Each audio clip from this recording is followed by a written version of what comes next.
दायनन्तो व्रतेनो व्रतपव पुननन्तो वेद्भागं हरिप्राणन्ते देवी रोधिराभया रुचिपा रुचिरापूत एमि ओम भूर्भुवाय स्वाहा भगवते सांवसिदात्रिवाय नमः पंचामृते स्नानं ते शुद्धोदकं स्नानं समर्पयामि नमो नमः देखिए वो करा ले कहीं देव दीदी लेके आ रही हाँ लेके आ मलसा कने आले मान लिए ने एक दो की तो ले पर दीजिए के ओम त्र्यंबकं यजामहे सुगन्धिं पुष्टिवर्धनम् उर्वारुकमिव प्रमोर्चये मामृतातः अम्भोर्भुवै भगवते सांवसिदाशिवाय नमः सुगन्धिं तैलं समर्पयामि नमो नमः सुगन्धिं द्रव्यं समर्पयामि सांवसिदाशिवाय नमः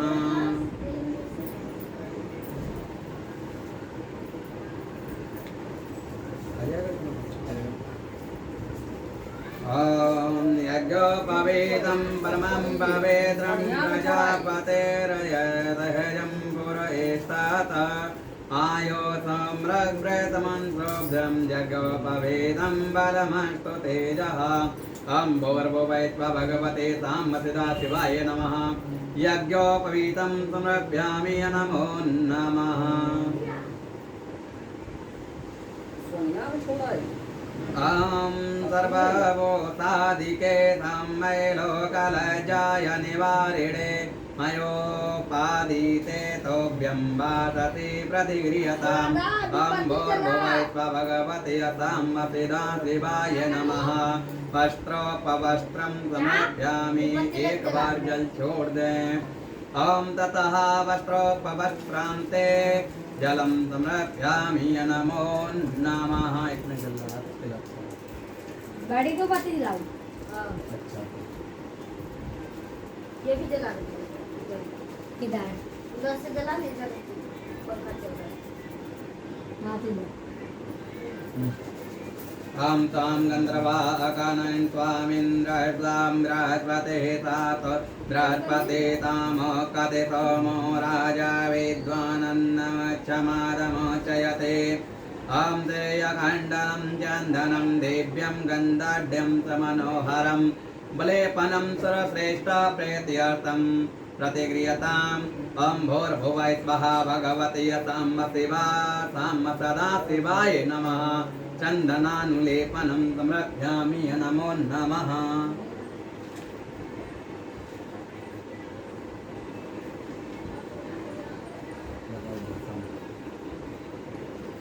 ॐ प्रसादावा इत्मायानिं पापाद्रच प्रतभिं मगने सगुं रज्जया मात्रभिः तटवाजयोतिकं मा पुनराजदा अम्भोर्भुवाय स्वाहा भगवते सांवसिदाशिवाय नमः भसं समर्पयामि नमो नमः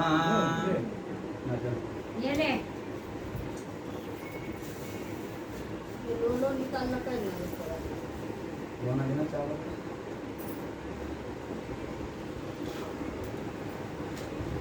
चंदन की जरूरत है नहीं मैं लगवा दिया बोली सब बोली भसम सब कुछ लगवा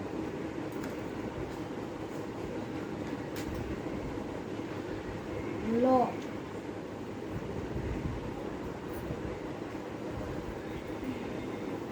मन में धारणा यही करें कि 108 नाम के लिए चावल छोड़ें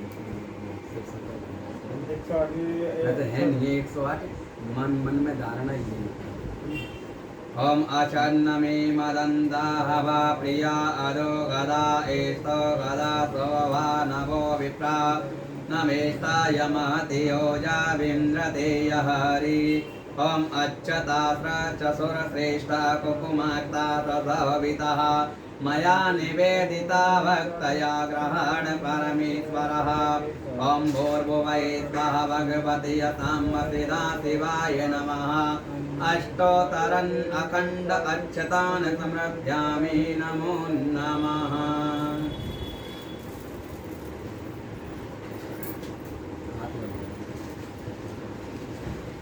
ॐ धानय राजा ईश्वमाङ्गल्लया विष्णो प्रतिकराय वा शीलान्नमनोहरा रचते च भग्राण परमेश्वरा ॐ भूर्भुवः भगवते साम्बतदा देवाय नमः यावनतिलान् समर्पयामि नमो नमः ॐ भूर्भुवस्वासिरी साम्बतिदा शिवाय नमः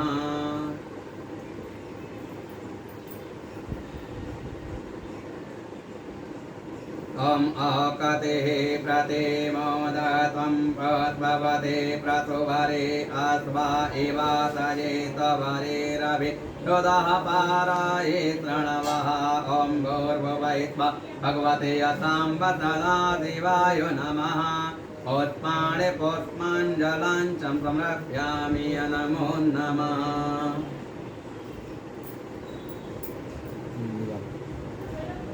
बिलपत्र चला योदा चला डबल करने बोल की जाती है तो इसको वैसे करा लो पूरे ले लो एकदम एक एक करके चला पाओगे और क्या हाँ इसलिए तो चला रहा है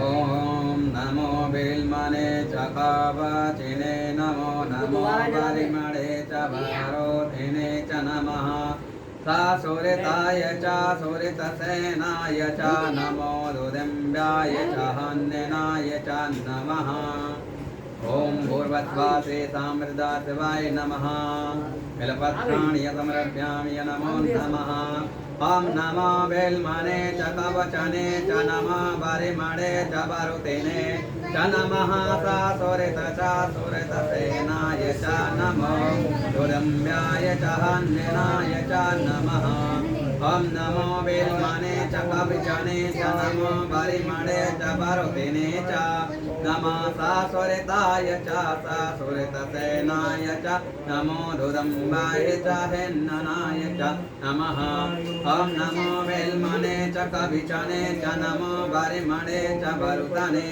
च नमः सासुरिताय च सासुरितसेनाय च नमो दुदम्बाय च हन्यनाय च नमः नमो बिल्मने च कविचने च नमो परिमळे च वरुतने च नमः सासुरिताय च सासुरितसेनाय च नमो दुदम्बाय च हन्यनाय च नमः नमो बिल्मने च कविचने च नमो परिमळे च वरुतने च नमः सासुरिताय च सासुरितसेनाय च नमो दुदम्ब्याय च हन्यनाय च नमः नमो बिल्मने च कविचने च नमो परिमळे च वरुतने च नमः सासुरिताय च सासुरितसेनाय च नमो दुदम्ब्याय च हन्यनाय च नमः ॐ नमो बिल्मने च कविचने च परिमळे च वरुतने च नमः सासुरिताय च सासुरितसेनाय च नमो दुदम्ब्याय च हन्यनाय च नमः ॐ नमो बिल्मने च कविचने च नमो परिमळे च वरुतने च नमः सासुरिताय च सासुरितसेनाय च नमो दुदम्ब्याय च हन्यनाय च नमः ॐ भूर्भुवः भगवते साम्बतदा शिवाय नमः बिल्पत्राणि समर्पयामि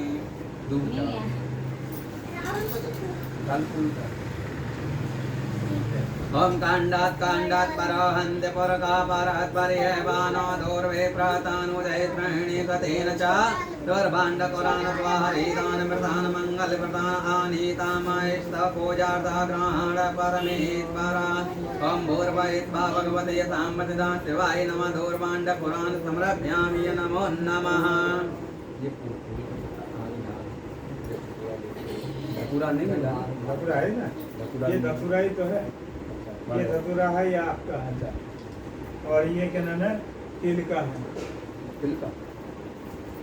ओम अमंगलानां गमनिं समनिं दोषकृतत्रये दारो इत्पनासनिं धन्नयामारपायेयं समिं ध्रुवम् ॐ भूर्भुवस्सुवा भगवते यतां सदा शिवाय नमः आगतुरस्मृत्यामि नमो नमः।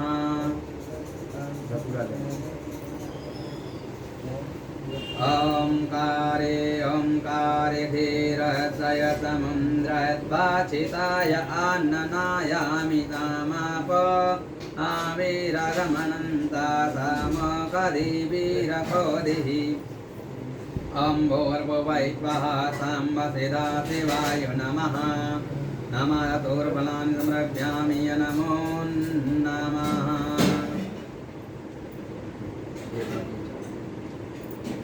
ॐ हिरिव भोगे परये देवाहुञ्जाया हेतिं परिवादमानः हसो अग्नो विद्वस्त्रबहुवयुनानि विद्वान् पुमान् पुमागुं सम्परि पातो वेत्सत्पतः ॐ व्रजमाणिका वेद्धायोरयमुक्ता वेद्रुमण्डितम् ओषयरागसमायोक्तं बोधणयं प्रतिगृह्यताम् ॐ भूर्भुवस्सुवः भगवते साम्प्रतिदाशिवाय नमः रत्नाभूषणानं नानापरिमलद्रव्याणि समर्पयामि नमो नमः।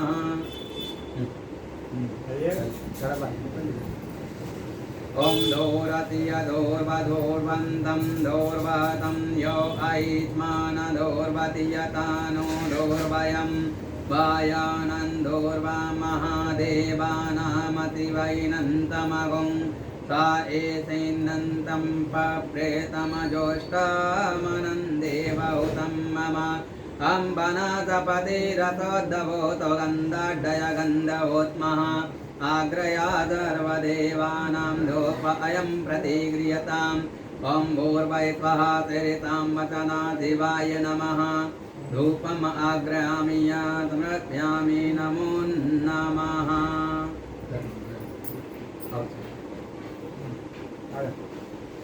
ॐ अग्निरज्योतिरज्योतिरग्नियसूरयज्योतिरज्योतिरसूरय अग्निरवरच ज्योतिरवरच सूरयवर्च ज्योतिरवरच घृतावर्तीयसमायुक्तं वैनन्नयोजितं मया दीपं प्रहाणदेवेत त्रिलोकय तिमिरापहम् ॐ अन्नापदेनन्तयनो देहान्नामीव ततोतिमणा प्रदातारन्तारिकाओर्यन्न देहे द्वैपदशोत्तपद ॐ शर्कराखड्गखाद्यानि यदधियचीरघृतानि च आहारं भज्जय भोज्यं च नैवेद्यं प्रतिगृह्यतां नमः।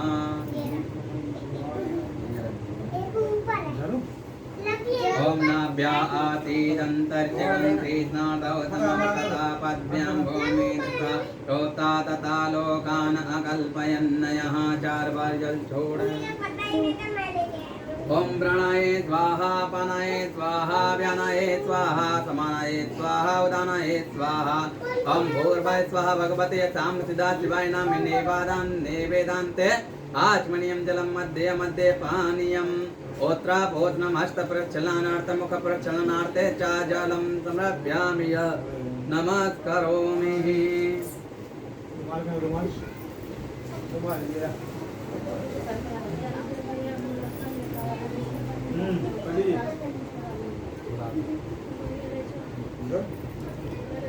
ॐ वस्त्रान्ते रक्तगोत्रकं समर्पयामि नमो नमः। वस्त्रान्ते रक्तगोत्रकं समर्पयामि। ऐसी रखो, हाथ जोड़कर प्रार्थना करो, हे प्रभु मृष्टान फल भोजन निरोग इत्यादि आपसे स्वीकार करें। जो भी चौकी का पूजन किया वो भी आप स्वीकार करें। क्या कर रखा है भाई? ओम ओमिदं बलं मया देवं मेष्टाय पितं पुराता एतवतेन वे सफलव्याप्तिरभेयजन्मनि यजन्मनि अम्भोर्भयस्व भगवते साम्प्रदाशिवाय नमः नारिकेलादिरितुबलं समर्पयामि पुङ्गे फलं माजीव्यं नागबलितलेर्युतं केलाचूर्णादिसहितं ताम्बूलं प्रतिगृह्यताम् ॐ हिरण्यं गर्भगर्भेष्टं हेमभीतं विभावतो आनन्तपुण्यफलदमतः कान्तिं प्रियच्छामि ॐ पूर्वस्व श्री साम्ब सदा शिवाय नमः पंचदेवताभ्यो नमः तेतीसकोटदेवताभ्यो नमः पितृदेवताभ्यो नमः ऋतुफलं समर्पयामि नमो नमः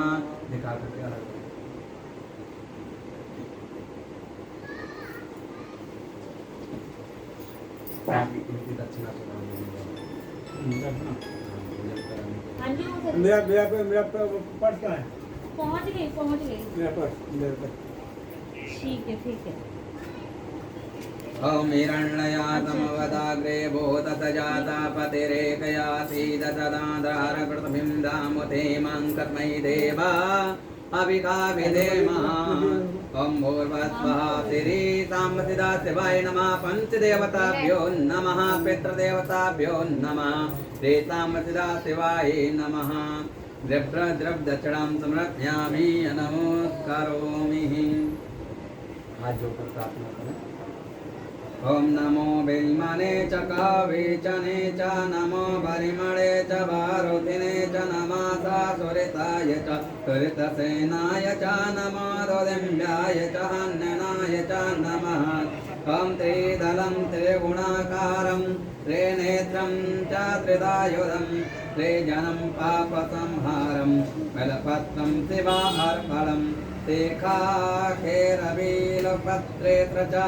आचिद्रः कोमले अशुभे देवपूजां करिष्यामि बिलपत्रं शिवार्पणम् आखण्डबिलपत्रेण य पूजते नन्दिकेश्वरे शोधयते सर्वपापेभ्यः बिलपत्रं शिवार्पणम् शालिग्रामशिलामेकां विप्राणां जातो परयेत सोमयज्ञमहादानं बिलपत्रं शिवार्पणम् दन्तिकोटिसहस्राणि अश्वमेधशतानि च कोटिकन्या महादानं बिलपत्रं शिवार्पणं लक्ष्मीया इष्टन्नन्ता उत्पन्नमहादेवस्य च प्रियं बिलवृक्षं प्रवक्षयामि बिलपत्रं शिवार्पणं दर्शनं बिलवृक्षस्य यत्प्रसंस्थापनासनं घोरपापसंहारं बिलपत्रं शिवार्पणम् मूलतो ब्रह्मरूपाय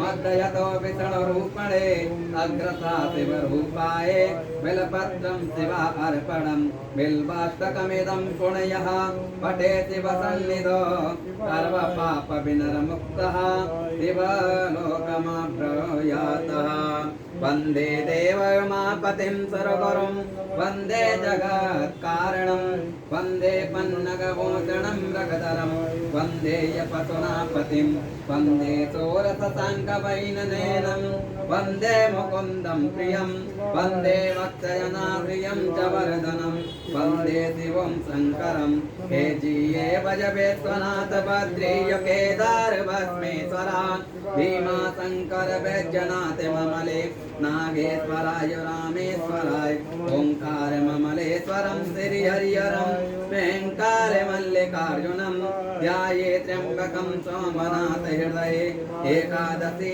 ॐ नमः देवं चन्द्रकलाधरं फणिधरं ब्रह्मकपालाधरं हरिव्याज्यधरं त्रिलोचनधरं रुद्राक्षमालागलं गङ्गारङ्गतरङ्गपिङ्गलजटा जोटो च गङ्गाधरं नीलाग्रे विश्वसहितं महेशरच्छाकरं गंगा सिंध सरस्वती च जमुना गोदावरी नर्मदा कावेरी सरयो महेन्द्र तन्या चरणाम्बतीय वेदिका क्षिप्रा विप्रवती महासुर नदी ज्ञाता छाया गंडकी पूर्णः पूर्णजले समुद्र सहिता कुर्वन्नो मंगलम शांताकारं शिखरसैनं सर्पमालां महेश्वरं विश्वाधारं स्वच्छवर्णं शुभांगं त्रिगौरीकान्तं विश्वनयनं योगविद्यारतनिगं वन्दे वन्दे शम्भुवैवाहरणं सर्वलोकैकनाथं नमामि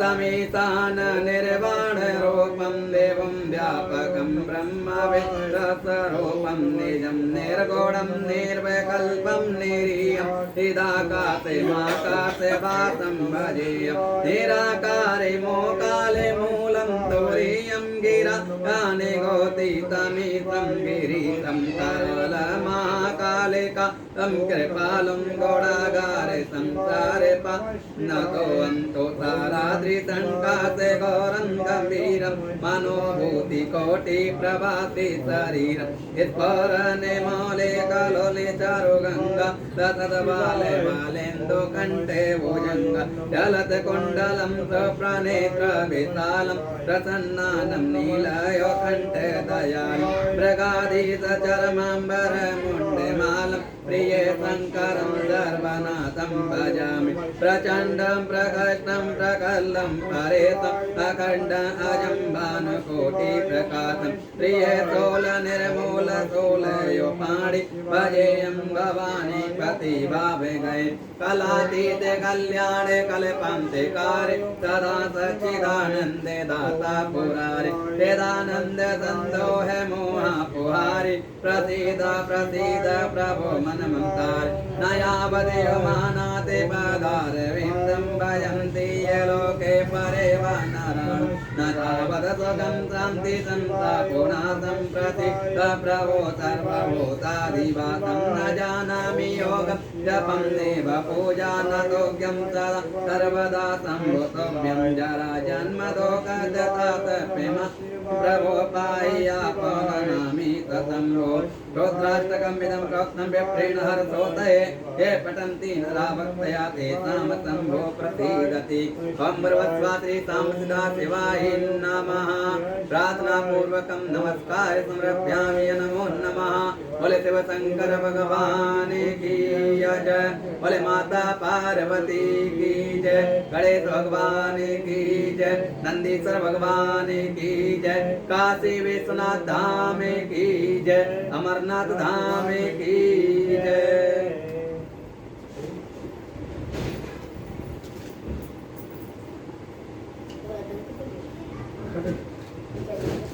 हाँ फिर इनको पता लगा दो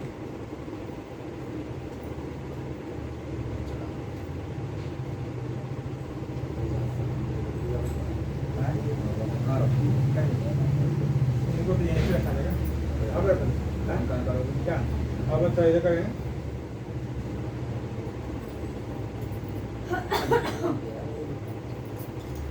बोलिए श्री सत्यनारायण भगवान की जय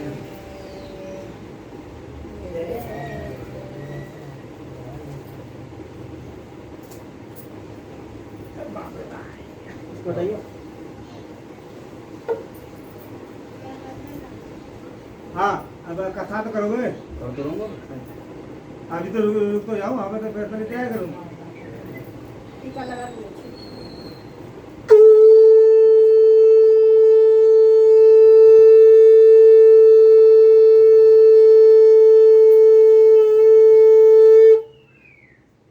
बोले श्री सत्यनारायण भगवान की जय श्री कृष्ण गोविंद हरे मुरारी हे नाते नारायण वासुदेवा श्री कृष्ण गोविंद हरे मुरारी हे नाते नारायण वासुदेवा हरे कृष्ण कृष्ण कृष्ण हरे हरे राम राम राम हरे हरे हरे कृष्ण कृष्ण हरे हरे राम राम राम हरे हरे कृष्ण कृष्ण कृष्ण हरे हरे राम राम राम हरे हरे श्री कृष्ण गोविंद हरे मुरारी हे नाते नारायण वासुदेवा श्री कृष्ण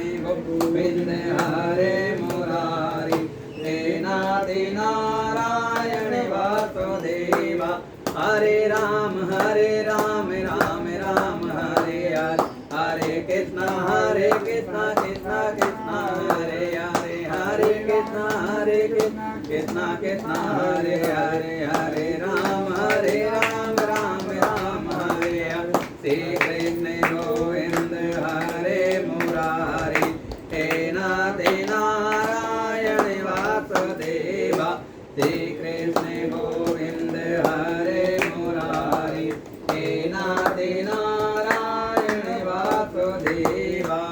बोले श्री कृष्ण भगवान की जय, बोले राधा रानी की जय, बोले श्री सत्यनारायण भगवान की जय, बोले श्री सत्यदेव भगवान की जय। व्यास जी ने कहा एक समय की बात है, नैमिषारण्य तीर्थ में शौनकादि 88,000 ऋषियों ने पुराण वेता श्री सूत जी से पूछे, हे महाराज सूत जी, इस कलयुग में वेद विद्या रहित मनुष्यों को प्रभु भक्ति किस प्रकार मिलेगी तथा उनका उद्धार कैसे होगा। हे मुनि श्रेष्ठ, कोई ऐसा व्रत अथवा तप कहिए जिसके करने से थोड़े ही समय में पुण्य प्राप्त हो तथा मनवांछित फल की प्राप्ति हो। हमारी प्रबल इच्छा है कि हम ऐसी कथा सुने। श्री सूत जी बोले, हे वैष्णवों, मैं पूज्य आप सभी ने प्राणियों के हित के एवं कल्याण की बात पूछी है। अब मैं उस श्रेष्ठ व्रत को आप लोगों से कहूँगा जिसे श्रेष्ठ मुनि नारद जी ने श्री लक्ष्मी नारायण भगवान से पूछा था और श्री लक्ष्मी नारायण भगवान से पूछा था और श्री लक्ष्मी नारायण भगवान ने मुनि श्रेष्ठ ऋषि नारद जी को बताया था। आप सभी श्रेष्ठ गढ़ी ये कथा ध्यान पूर्वक सुने।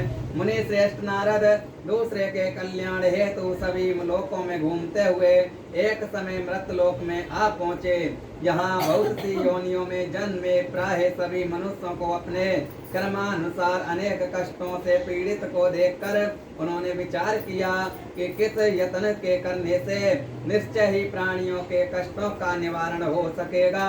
मन में ऐसा विचार कर श्री नारद विष्णु लोक को गए और वहाँ श्वेत वर्ण और 4 भुजाओं वाले देवों के ईश नारायण को, जिनके हाथों में शंख चक्र गदा और पद थे तथा वरमाला पहने हुए थे, क्यों देख कर उनकी स्तुति करने लगे।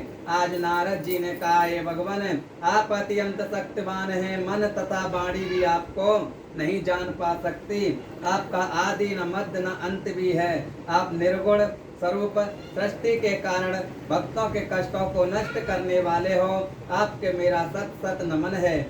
नारद जी से इस प्रकार की प्रार्थना को सुनकर विष्णु भगवान बोले, हे योगीराज, आपके मन में क्या बात है? आपका किस कार्य हेतु यहाँ आगमन हुआ है? न्यास संकोच कहे। तब मुनि श्रेष्ठ नारद जी मुनि ने कहा, मृत लोक में सब मनुष्य जो अनेक योनियों में पैदा हुए हैं, अपने अपने कर्मों द्वारा अनेक प्रकार के कष्टों के कारण दुखी है। हे स्वामी, यदि आप मुझ पर दया रखते हो तो बताएं कि उन मनुष्यों के सब कष्ट थोड़े ही प्रतियन से किस प्रकार दूर हो सकते हैं। श्री विष्णु भगवान ने कहा, हे नारद, मनुष्यों की भलाई के लिए तुमने ये बात उत्तम प्रश्न किया है। जिस व्रत के करने से मनुष्य मोह से छूट जाता है, वह व्रत मैं तुमसे कहता हूँ, सुनो। अति पुण्य दान करने वाला स्वर्ग तथा मृतलोक दोनों में दुर्लभ है। एक अति उत्तम व्रत है जो आज मैं तुमसे कहता हूँ। श्री सत्यनारायण भगवान का ये व्रत विधि विधान पूर्वक संपन्न करने पर मनुष्य इस धरती पर सभी प्रकार के सुख भोग कर मरणोपरांत मोक्ष को प्राप्त होता है। श्री विष्णु भगवान के ऐसे वचन को सुनकर नारद मुनि बोले, हे भगवान, उस व्रत का विधान क्या है, फल क्या है? इससे पूर्व किसने किया ये व्रत किया है और किस दिन ये व्रत करना चाहिए? कृपया मुझे विस्तार से समझाएं। श्री विष्णु भगवान ने कहा, हे नारद, दुख शोक एवं सभी प्रकार की व्याधियों को दूर करने वाला ये सब व्रत सब स्थानों पर विजय दिलाने वाला है। श्रद्धा और भक्ति के साथ किसी भी दिन मनुष्य संध्या के समय श्री सत्यनारायण भगवान के ब्राह्मणों और बंधुओं के साथ पूजा करे। भक्ति भाव से नैवेद्य केले का फल नैवेद्य, घी, शहद, शक्कर अथवा गुड़, दूध और गेहूं का आटा सवाया लेवें। गेहूं के आटे अभाव में सांटी का आटा चूर्ण भी ले सकते हैं। इन सभी को भक्ति भाव से भगवान श्री सत्यनारायण को अर्पण करें। बंधु बांधवों सहित ब्राह्मणों को भोजन कराए। इसके पश्चात ही स्वयं भोजन करें। रात्रि में श्री सत्यनारायण भगवान का गीत आदि का आयोजन कर श्री सत्यनारायण भगवान का स्मरण करते हुए समय व्यतीत करें। इस तरह जो मनुष्य व्रत करेंगे उनकी मनोकामनाएं अवश्य ही पूर्ण होगी। विशेष रूप से कलयुग में मृतलोक में ही यही एक ऐसा उपाय है जिससे अल्प समय और कम धन में महान पुण्य की प्राप्ति हो सकती है। इति श्री सत्यनारायण व्रत कथा प्रथम अध्याय समापन। बोलिए श्री सत्यनारायण भगवान की जय।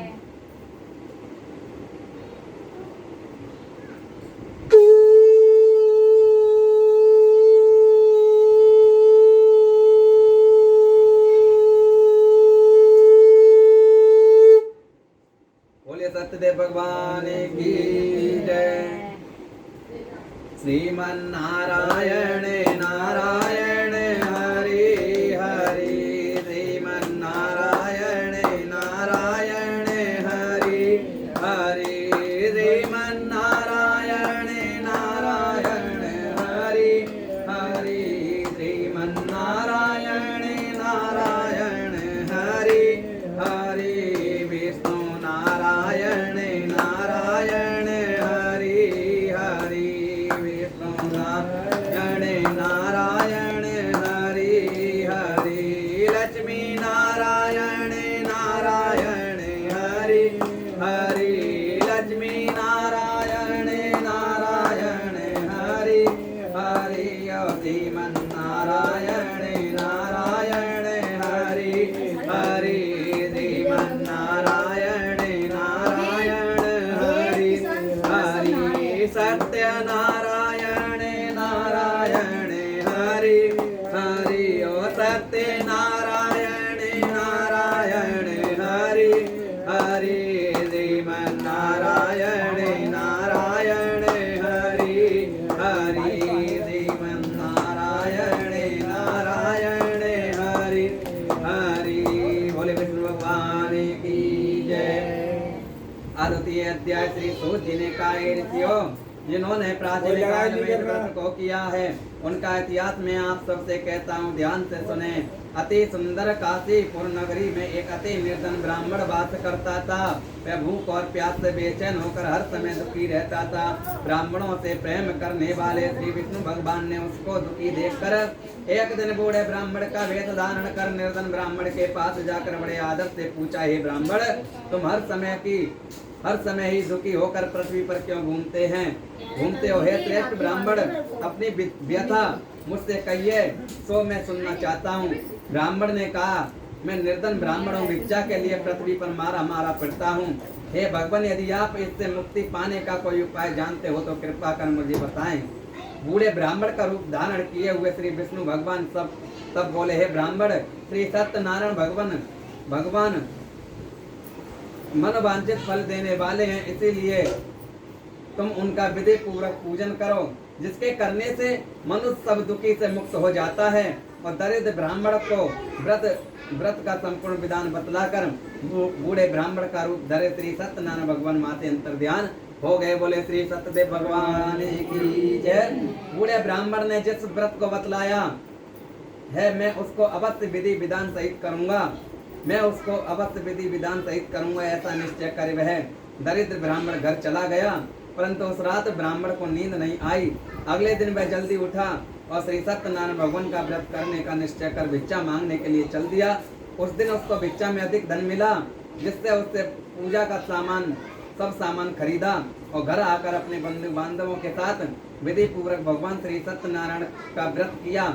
इसके करने से वह गरीब ब्राह्मण सब कष्टों से छूटकर अति धनवान हो गया। उस समय से वह ब्राह्मण हर माह से व्रत करने लगा।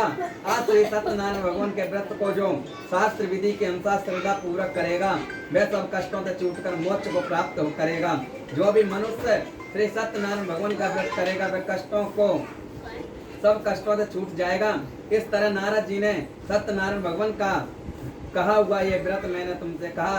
हे श्रेष्ठ ब्राह्मणों, अब आप और क्या सुनना चाहते हैं मुझसे कहें। तब ऋषियों ने कहा, हे मुनीश्वर, संसार में इस विप्र से सुनकर किसने इस व्रत को किया, अब सब सुनना चाहते हैं। मुनियों ने ऐसा सुनकर श्री सूत जी ने कहा, हे मुनिगण, जिस प्राणी ने इस व्रत को किया है उन सबकी कथा सुनो। एक समय वह धनी ब्राह्मण बंधु बांधवों के साथ शास्त्र विधि के अनुसार अपने घर पर श्री सत्यनारायण भगवान का व्रत कर रहा था। उसी समय एक लकड़ी बेचने वाला बूढ़ा व्यक्ति वहां पर आया। उसने सिर पर रखा लकड़ियों का गट्टर बाहर रख दिया और ब्राह्मण के मकान में चला गया। आज प्यास से बेचैन लकड़हारे ने विप्र को व्रत करते देखा। वह प्यास को भूल गया। उसने विप्र का अभिनंदन किया और पूछा, हे ब्राह्मण, आप ये किसका पूजन कर रहे हैं? इस व्रत को करने से क्या फल मिलता है? कृपा करके मुझे बताएं। तब उस ब्राह्मण ने कहा, सब इच्छा को पूर्ण करने वाला ये श्री सत्यनारायण भगवान का व्रत है। इनकी ही कृपा से मेरे यहाँ धन एवं ऐश्वर्यों का आगमन हुआ है। ब्राह्मण से इस व्रत के बारे में जानकर लकड़हारा अत्यंत प्रसन्न हुआ। भगवान का चरणामृत लेकर और भोजन करने के पश्चात वह अपने घर को चला गया। और फिर अगले दिन लकड़हारे ने अपने मन में संकल्प किया कि आज गांव में लकड़ी बेचने जो धन मिलेगा उसी से भगवान श्री सत्यनारायण का मैं श्रेष्ठ व्रत करूंगा। मन में ऐसा विचार कर वह लकड़हारा लकड़ियों का गट्टर अपने सिर पर रखकर जिस नगर में धनवान लोग रहते थे ऐसे सुंदर नगर में गया। उस दिन उसे उन लकड़ियों का दाम पहले दिनों से चौगुना मिला। तब वह बूढ़ा लकड़हारा बहुत प्रसन्न होकर पके केले, शक्कर, शहद, घी, दूध, दही और गेहूं का चूर्ण इत्यादि श्री सत्यनारायण भगवान के व्रत की सभी सामग्री को लेकर अपने घर को आया। फिर उसने अपने बंधु बांधवों को बुलाकर विधि विधान के साथ भगवान का पूजन एवं व्रत किया। उस व्रत के प्रभाव से वह बूढ़ा लकड़हारा धन धान से युक्त हुआ और संसार के समस्त सुख भोग कर वैकुंठ को चला गया। इसे श्री सत्यनारायण व्रत कथा द्वितीय अध्याय संपूर्ण। बोले श्री सत्यनारायण भगवान की जय। पानी दे दो। पान दे दादा, खड़े हो। क्या भी खाए हुए? पान दे। खाए? और मिल जाए तो खत्म हो गया। एक ले गुटखा लीजिएगा। वो भी खाओगे?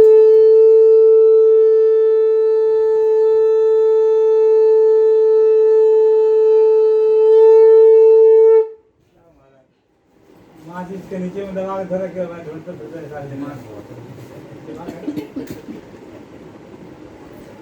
वो है ना, ये रहा। जला के सामने रखिए। हम उसके बगैर चल नहीं सकते। ईशान, वो में खाते हैं ना, उसके बगैर चल नहीं सकते। और ब्राह्मण क्या करते हैं, खाते तो हैं, किताब पे कर दे निकाल देते हैं। इसलिए बोलने में हो सकता नहीं। मगर मेरे को मैं 10 साल की अवस्था से खाता हूँ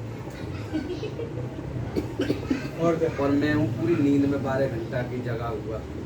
रात की नींद है ना, सोया तो है रात नहीं। को दवाई के खुदाई कुछ समझ ही नहीं आ रहा था क्या हो रहा ये था। करना ये इसके बाद वो जल्दी उठती है समय।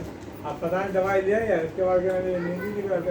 आज सोई देखे ना यहाँ भी। और फिर रात को जगेंगे हम 12 घंटा, 36 घंटा हो जाएगा हमें। छुट्टी मिलेगी। जिंदगी में क्या करना है, शरीर पे काम लेना चाहिए। कल को शाम को छुट्टी ले जाना कल करिए। नहीं नहीं, अरे तुम्हारा तो घाट करिए, दूसरा को तो करेंगे ना। बोले श्री सत्यनारायण भगवान की जय। बोले विष्णु भगवान की जय। तृतीय अध्याय में श्री सूत जी बोले, हे श्रेष्ठ मुनियों, अब मैं आगे की एक कथा कहता हूँ। प्राचीन काल में उल्का मुख नाम का एक महान ज्ञानी राजा था। वह जितेंद्र और सत्य वक्ता था। प्रतिदिन मंदिरों में जाता था, गरीबों को धन देकर उनके दुख दूर करता था। उसकी पत्नी कमल के समान सुंदर मुख वाली और सती साध्वी थी। एक दिन भद्रशिला नदी के तट पर वे दोनों विधि विधान सहित श्री सत्यनारायण भगवान का व्रत कर रहे थे। उस समय वहाँ साधु नामक एक वैश्य आया। उसके पास व्यापार के लिए बहुत सा धन था। वह वैश्य नाव को नदी किनारे पर ठहरा कर राजा के पास आया। राजा को व्रत करते हुए देखकर उसने निम्रता पूर्वक पूछा, हे राजन, ये आप क्या कर रहे हैं? मेरी सुनने की इच्छा है। कृपा आप ये मुझे भी समझाइए। महाराज, उल्का मुख ने कहा, हे साधु वैश्य, में अपने बंधु बांधवों के साथ पुत्र की प्राप्ति के लिए श्री सत्यनारायण भगवान का व्रत व पूजन कर रहा हूँ। राजा के वचन सुनकर साधु नामक वैश्य ने आदर से कहा, हे राजन, मुझे भी इसका संपूर्ण विधि विधान बताएं। मैं भी आपके कहे अनुसार इस व्रत को करूंगा। आज मेरी भी कोई संतान नहीं है। मुझे विश्वास है इस उत्तम व्रत को करने से अवश्य ही मुझे भी संतान की प्राप्ति होगी। आज राजा से व्रत के सब विधान सुन व्यापार से निवृत्त हो मैं वैश्य सुखपूर्वक अपने घर को आया। उसने अपनी पत्नी को संतान देने वाले उस व्रत के विषय में सुनाया और प्रण किया कि जब मेरे संतान होगी तब मैं इस व्रत को अवश्य करूंगा। आज वैश्य ने ये वचन अपनी पत्नी लीलावती से भी कहे। एक दिन उसकी पत्नी लीलावती श्री सत्यनारायण भगवान की कृपा से गर्भवती हो गई। 10वें महीने में उसे एक अति सुंदर कन्या को जन्म दिया। दिनों दिन वह कन्या इस तरह बढ़ने लगी जैसे शुक्ल पक्ष का चंद्रमा बढ़ता है। कन्या का नाम उन्होंने कलावती रखा था। लीलावती ने मीठे शब्दों में अपने पति को याद दिलाया कि आपने जो भगवान का व्रत करने का संकल्प किया था अब आप उसे पूरा कीजिए। साधु वैश्य ने कहा, हे प्रिय, मैं कलावती के विवाह पर इस व्रत को करूंगा। इस प्रकार अपनी पत्नी को आश्वासन दे वह व्यापार करने विदेश चला गया। लौटने पर साधु ने जब नगर में सखियों के साथ अपनी व्यासक होती पुत्री को खेलते देखा तो उसने उसके विवाह की चिंता हुई। तब उसने एक दूत को बुलाकर कहा कि उसकी पुत्री के लिए कोई योग्य वर देखकर लाए। दूत साधु नामक वैश्य की आज्ञा पाकर कंचन नगर पहुंचा और देखभाल कर वैश्य की कन्या के लिए एक योग्य बड़े पुत्र ले आया। उस योग्य बड़े लड़के के साथ साधु नामक वैश्य ने अपने बंधु बांधवों सहित प्रसन्नचित होकर अपनी पुत्री का विवाह कर दिया। दुर्भाग्य से वह विवाह के समय भी श्री सत्यनारायण भगवान का करना भूल गया। बोले श्री सत्यनारायण भगवान की जय। क्रोधित हो गए, सत्यनारायण भगवान का व्रत करना भूल गया। इस पर श्री सत्यनारायण भगवान अत्यंत क्रोधित हो गए। उन्होंने वैश्य को श्राप दिया कि तुम्हें दारुण दुख प्राप्त होगा और फिर अपने कार्य में कुशल वह है। वैश्य अपने दामाद सहित नावों का बेड़ा लेकर व्यापार करने के लिए सागर के समीप स्थित रतनसारपुर नगर में चला गया। रतनसारपुर नगर पर चंद्रकेतु नामक राजा का राज्य था। दोनों ससुर जमाई चंद्रकेतु राजा के उस नगर में व्यापार करने लगे। एक दिन भगवान श्री सत्यनारायण की माया से प्रेरित एक चोर राजा चंद्रकेतु का धन चुरा कर भाग रहा था।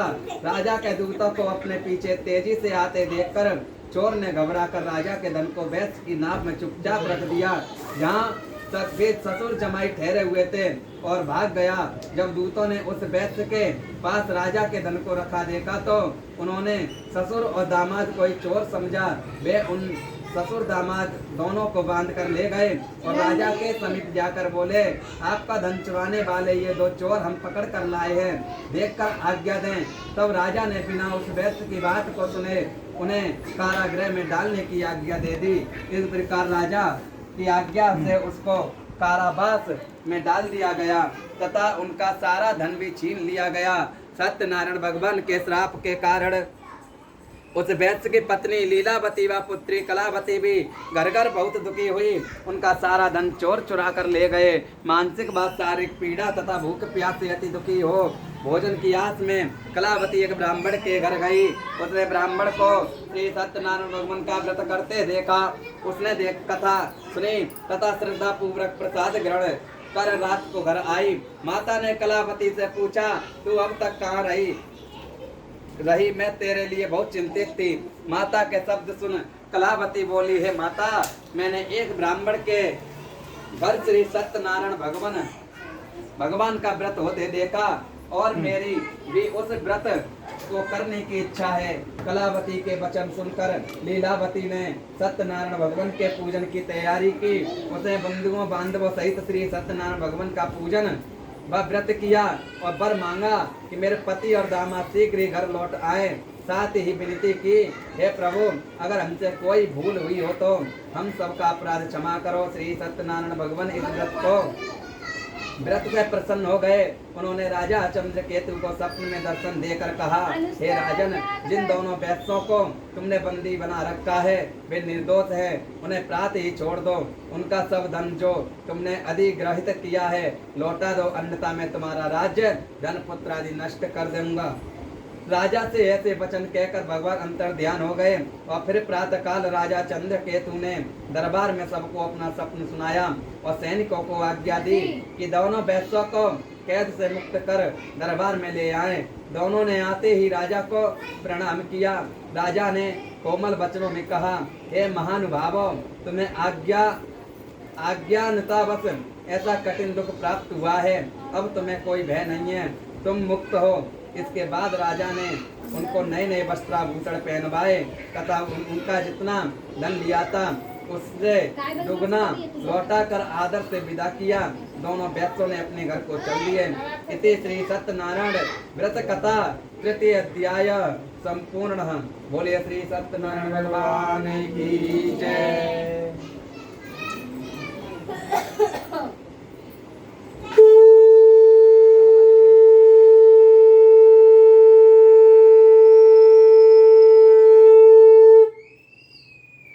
बोले श्री सत्यनारायण भगवान की जय। चतुर्थ अध्याय। श्री सूर्य जी ने कहा, वैश्य ने यात्रा आरंभ की और अपने नगर को चला। उनके थोड़ी दूर आगे बढ़ने पर दंडी वेशधारी श्री सत्यनारायण भगवान ने उनकी परीक्षा लेने हेतु उससे पूछा, हे वैश्य, तेरी नाव में क्या है? अभिमानी बड़िक हंसता हुआ बोला, हे दंडी, आप क्यों पूछते हो? क्या धन लेने की कामना है? मेरी नाम में तो बेल के पत्ते भरे हैं। वैश्य के ऐसे वचन सुनकर दंडी वेशधारी श्री सत्यनारायण भगवान बोले, तुम्हारा वचन सत्य हो। ऐसा कहकर वे वहां से चले गए और कुछ दूर जाकर समुद्र के तट पर बैठ गए।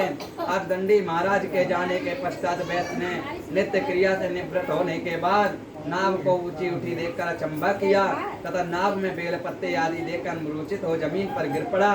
मूर्छा खुलने पर अति शोक करने लगा। तब उसके दामाद ने कहा, आप शोक ना करें, ये दंडी महाराज का श्राप है, अतः हमें उनकी शरण में ही चलना चाहिए, वहीं हमारे दुखों का अंत करेंगे। दामाद के वचन सुनकर वह वैश्य दंडी भगवान के पास पहुंचा और अत्यंत भक्ति भाव से पश्चाताप करते हुए बोला, मैंने जो आपसे असत्य वचन कहे थे उनके लिए मुझे क्षमा करें। ऐसा कहकर वह शोकातुर हो रोने लगा। तब दंडी भगवान बोले, हे बड़िक पुत्र, मेरी आज्ञा से ही बार बार तुझे दुख कष्ट प्राप्त हुआ, तू मेरी पूजा से विमुख हुआ है। तब उस वैश्य ने कहा, हे भगवान, आपकी माया को ब्रह्मा आदि देवता भी नहीं जान पाते, तब मैं मूर्ख भला कैसे जान सकता हूँ? आप प्रसन्न हुइए, मैं अपनी क्षमता के अनुसार आपकी पूजा अवश्य करूँगा। मेरी रक्षा कीजिए और मेरी नौका में जो पहले के समान धन से परिपूर्ण कर दीजिए। उसके भक्ति के परिपूर्ण वचन को सुनकर श्री सत्यदेव भगवान प्रसन्न हो गए और उसकी इच्छा अनुसार वर देकर अंतर्ध्यान हो गए। तब ससुर व दामाद दोनों ने नाव पर आकर देखा कि नाव धन से परिपूर्ण है। फिर वह विधि विधान से भगवान सत्यनारायण का पूजन कर साथियों सहित अपने नगर को चला। जब वह अपने नगर के निकट पहुंचा तब उसने एक दूत को अपने घर भेजा। दूत ने साधु नामक वैश्य के घर जाकर उसके पत्नी को नमस्कार किया और कहा, आपके पति अपने दामाद सहित इस नगर में समीप आ गए हैं। लीलावती और उसकी कन्या कलावती उस समय भगवान का पूजन कर रही थी। दूत का वचन सुनकर साधु की पत्नी ने बड़े हर्ष के साथ सत्यनारायण भगवान का पूर्ण किया और अपनी पुत्री से कहा, मैं अपने पति के दर्शन को जाती हूँ, तू पूजन पूर्ण कर और शीघ्र आ जाना। परंतु कलावती पूजन एवं प्रसाद छोड़कर अपने पति के दर्शन के लिए चली गई। पूजन एवं प्रसाद की अवज्ञा के कारण भगवान श्री सत्यनारायण भगवान रुष्ट हो गए। उसके पति को नाव सहित पानी में डुबो दिया। कलावती अपने पति को ना पाकर रोती हुई जमीन पर गिर पड़ी। नौका को डूबा हुआ तथा कन्या को रोती हुई देख साधु नामक वैश्य द्रवित हो बोला, हे प्रभु, मुझसे या मेरे परिवार से अज्ञानतावश जो अपराध हुआ है उसे आप क्षमा करें। उसके ऐसे वचन को सुनकर सत्यदेव भगवान प्रसन्न हो गए। आकाशवाणी हुई, हे वैश्य, तेरी पुत्री मेरे प्रसाद छोड़कर आई है, इसीलिए इसका पति अदृश्य हुआ है। यदि वह घर जाकर प्रसाद ग्रहण कर लौटे तो इसे इसका पति अवश्य मिलेगा। आकाशवाणी को सुनकर कलावती ने घर पहुंचकर प्रसाद ग्रहण किया और फिर आकर अपने पति को पूर्व रूप में पाकर वह अति प्रसन्न हुई तथा उसने अपने पति के दर्शन के लिए गई। तत्पश्चात साधु वैश्य ने भाई बंधु बांधव सहित सत्यदेव का विधि पूर्वक पूजन किया। वह इस लोक के सभी प्रकार के सुख भोग कर अंत में मोक्ष को प्राप्त हुआ। इति श्री सत्यनारायण व्रत कथा चतुर्थ संपूर्ण। बोले श्री सत्यनारायण भगवान की जय।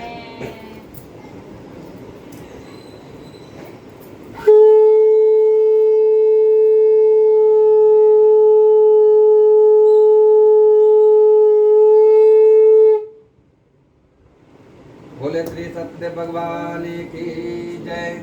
पंचम अध्याय। श्री सूत जी ने कहा, हे ऋषियों, मैं एक और भी कथा कहता हूँ, उसे भी सुनो। प्रजा अपालन में लीन तुंगध्वज नाम का एक राजा राज्य करता था।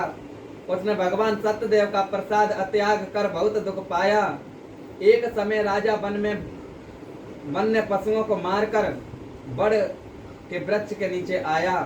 वहाँ उसने ग्वालों को भक्ति भाव से बंधु बांधवों सहित श्री सत्यनारायण का पूजन करते देखा, परंतु राजा देखकर भी अभिमान वश ना तो वहाँ गया और ना ही सत्यदेव भगवान को नमस्कार ही किया। जब ग्वालों ने भगवान का प्रसाद उनके सामने तो रखा तो वह प्रसाद त्याग कर अपने नगर को चला गया। नगर में पहुंचकर उसने देखा कि उसका सब कुछ नष्ट हो गया। वह समझ गया कि ये सब भगवान सत्यदेव ने ही किया है। तब वह उसी स्थान पर वापस आया और ग्वालों के समीप गया और विधि पूर्वक पूजन कर प्रसाद खाया तो सत्यनारायण की कृपा से सब कुछ पहले जैसा ही हो गया और दीर्घ काल तक सुख भोग कर मरने पर स्वर्ग लोक को चला गया।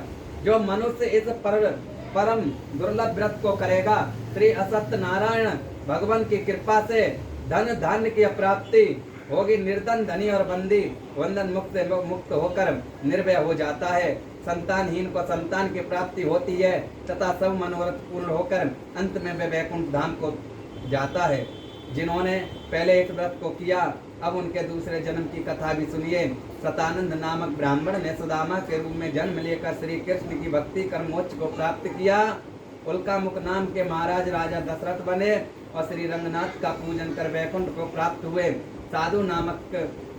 साधु नामक के वैश्य ने धर्मात्मा व सत्य प्रतिज्ञ राजा मोरध्वज बनकर अपनी देह को आरे से चीर कर दान करके मोक्ष को प्राप्त हुआ।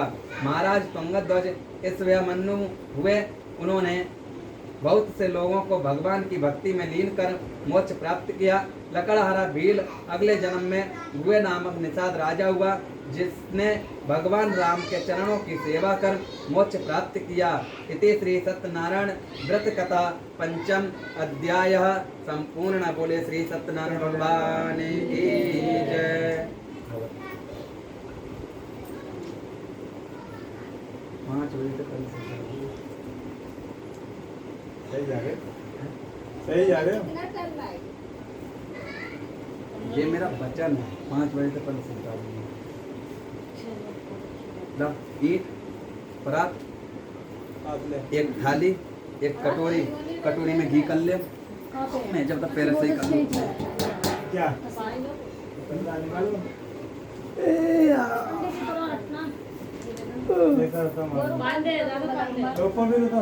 वीडियो दूसरी बना देना हवन की।